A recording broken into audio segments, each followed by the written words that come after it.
أعوذ بالله من الشيطان الرجيم بسم الله الرحمن الرحيم وإذ قال موسى لقومه يا قوم إنكم ظلمتم أنفسكم باتخاذكم العجل فتوبوا إلى بارئكم فاقتلوا أنفسكم ذلكم خير لكم عند بارئكم فتاب عليكم إنه هو التواب الرحيم صدق اللہ العظیم۔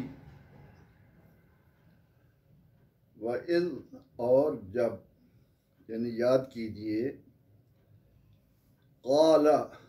فعل ماضی کا واحد مذکر غائب کا صیغہ ہے، فرمایا، کہا، موسیٰ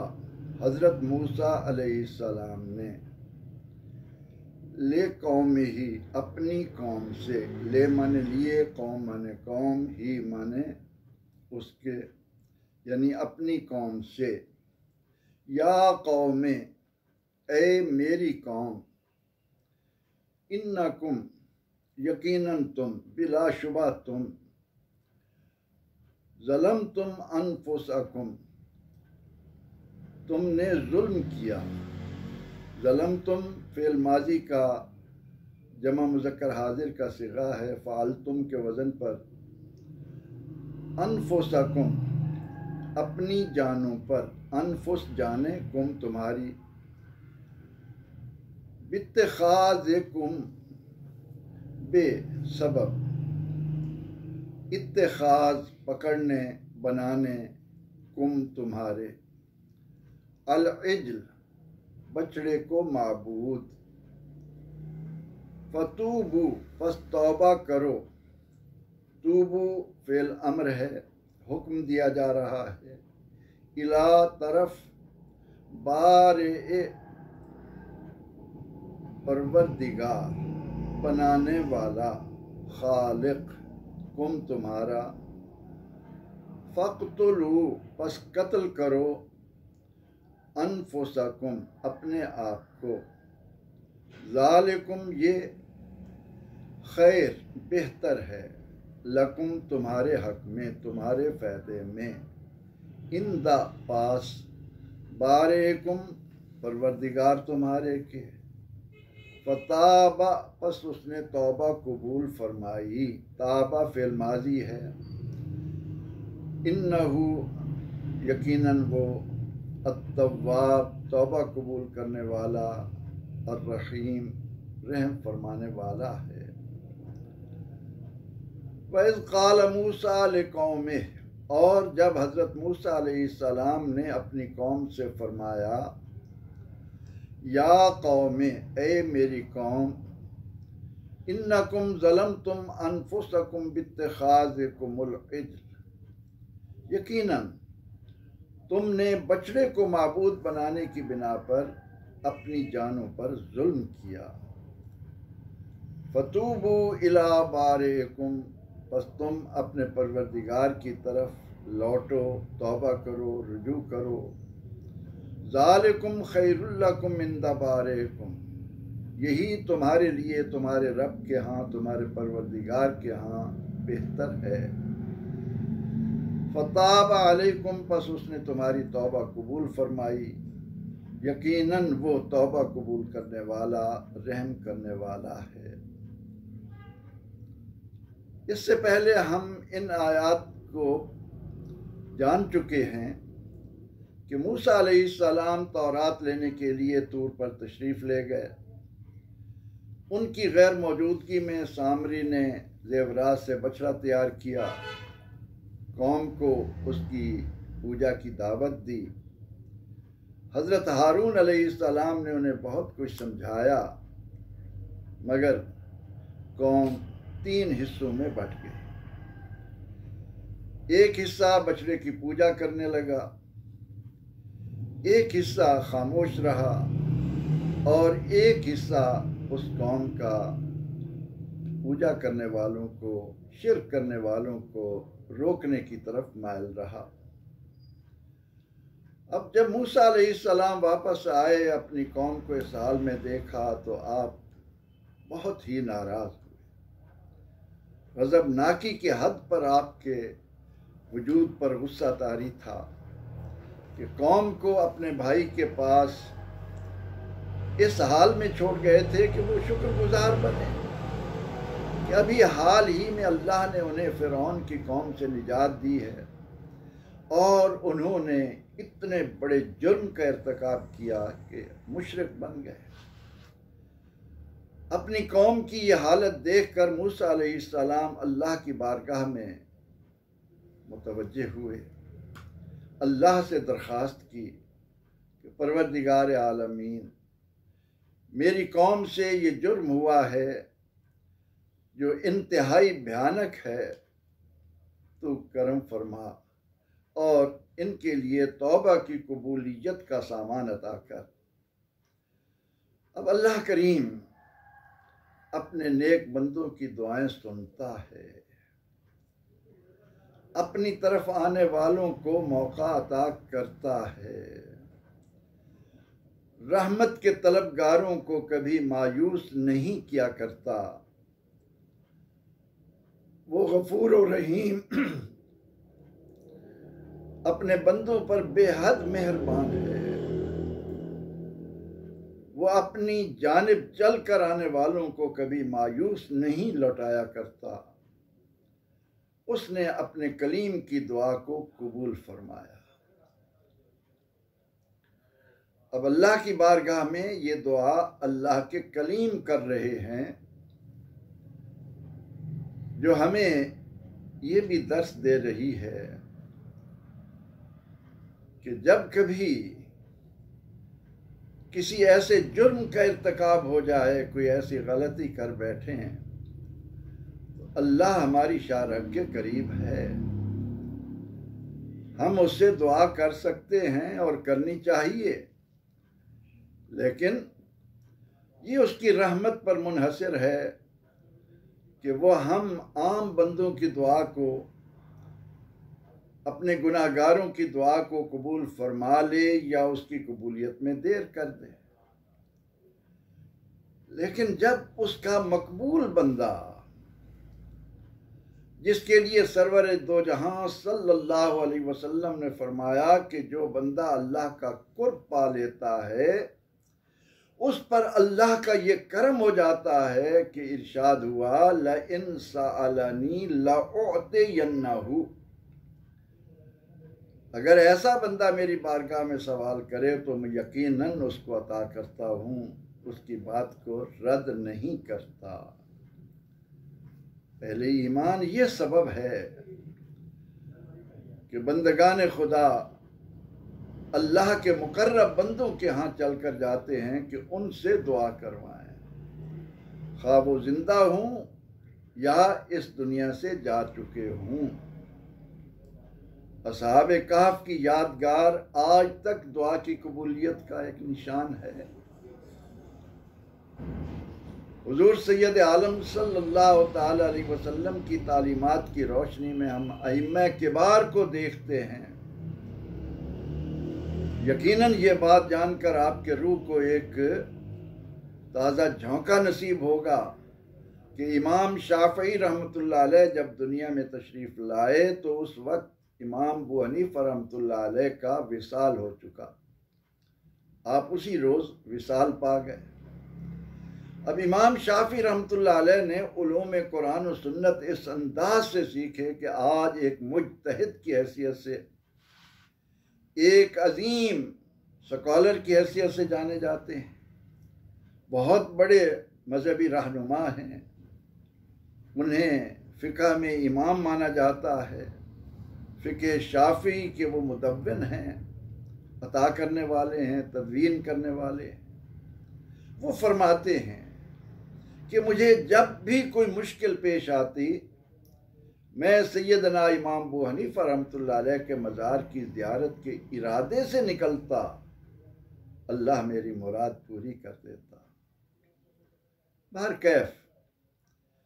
اللہ کے کلیم موسیٰ علیہ السلام اللہ کی بارگاہ میں بہت مرتبہ و مقام رکھنے والے ہیں۔ انہوں نے جب اللہ سے یہ درخواست کی کہ اے اللہ، میری قوم کا ایک حصہ شرک کا مرتکب ہوا ہے، اور شرک سب سے بڑا گناہ ہے، ان الشرک لظلم عظیم، شرک ظلم عظیم ہے۔ ان اللہ لا یغفر ان یشرک بہ ویغفر ما دون ذلک لمن یشاء، اللہ مشرک کو نہیں اسے نہیں معاف کرتا، لیکن اس کے علاوہ جسے چاہتا ہے معاف کر دیتا ہے۔ لیکن یہاں پر آپ دیکھیں کہ اللہ کے کلیم جب اللہ کے حضور دامن طلب پھیلاتے ہیں، اللہ سے درخواست کرتے ہیں کہ اے اللہ، میری قوم بھٹک گئی تھی، سیدھی راہ سے ہٹ گئی تھی، انہوں نے میرے بھائی ہارون علیہ السلام کا کہنا ماننے کی بجائے اپنی نفس پرستی کو ترجیح دی، تو ان کے لیے توبہ کا کوئی راستہ نکال دے۔ اب پروردگار عالمین نے اپنے کلیم کی دعا کو رد نہیں فرمایا، اور انہیں یہ فرمایا کہ ان مشرکوں کی توبہ کی ایک صورت یہ ہے کہ یہ اپنے آپ کو قتل کر دیں، کیونکہ مرتد ہو چکے، اللہ کے باغی ہو چکے، اور ہر ذی شعور جانتا ہے کہ پوری دنیا کے اندر یہ قانون ہے کہ جو شخص اپنے حاکم کا باغی بن جائے وہ معاف کرنے کے قابل نہیں ہے، اس کو تختہ دار پر لٹکاتے ہیں۔ اور مشرک تو شہنشاہوں کے شہنشاہ، خالق کائنات، رب ذوالمنن کا باغی ہوتا ہے، تو اس کے لیے معافی کی کیا صورت؟ لیکن یہ اللہ کا کرم ہوا کہ اس نے اپنے کلیم علیہ السلام کی درخواست کو قبول کرتے ہوئے ایسا بھیانک جرم کرنے والوں کے خلاف بھی معافی کی راہ نکالی، اور فرمایا کہ اے میرے کلیم، ان سے کہو کہ جو اس بات کے مرتکب ہوئے ہیں، فَاقْتُلُوا أَنفُسَكُمْ ذَلِكُمْ خَيْرٌ لَكُمْ عِنْدَ بَارِئِكُمْ، یہی ان کے حق میں بہتر ہے۔ اور کیوں بہتر ہے؟ اس لیے کہ دنیا کی زندگی تو مختصر ہے، آخرت دائمی ہے۔ یہاں تھوڑی دیر کے لیے سزا کو برداشت کر کے اگر اللہ تعالیٰ آخرت کے دائمی انعامات کا حقدار بنا دے تو سودا کچھ مہنگا ہرگز نہیں۔ اب اللہ کے کلیم علیہ السلام اپنی قوم میں تشریف لائے، اور آپ نے اپنی قوم کو مخاطب کرتے ہوئے کہا کہ تمہاری توبہ کی یہ صورت بنی ہے، لہذا قوم کے وہ افراد جنہوں نے یہ شرک نہیں کیا تھا، روک رہے تھے، وہ ان کو قتل کر دیں جو شرک میں مبتلا ہوئے۔ اب وہ مجرم آخرت کے عذاب سے بچنے کی خاطر بخوشی اس سزا کو قبول کرنے کے لیے راضی ہوئے، اور ہزاروں کی تعداد میں ان کی گردنیں اڑا دی گئیں، ان کو قتل کر دیا گیا۔ آخر موسیٰ علیہ السلام نے اللہ کے حضور دعا کی، مولا میری قوم پر رحم فرما، جتنے قتل ہو چکے تھے اسی پر اکتفا کر باقیوں کے لیے معافی کا اعلان فرما دے۔ اللہ نے اپنے کلیم کی یہ دعا بھی قبول فرما لی، اور جس حد تک شام تک قتل ہو چکے تھے انہی پر بات کو ختم کر دیا گیا، اور ان قتل ہونے والوں کو شہید کا درجہ دے دیا گیا۔ آخرت کے عذاب سے وہ نجات پا گئے۔ اللہ رب العزت نے اپنے اس حکم کو، اس فضل کو بنی اسرائیل کے لیے انعام کے طور پر یہاں گنوایا ہے کہ اے بنی اسرائیل، تم پر جو میرے انعامات ہوئے ہیں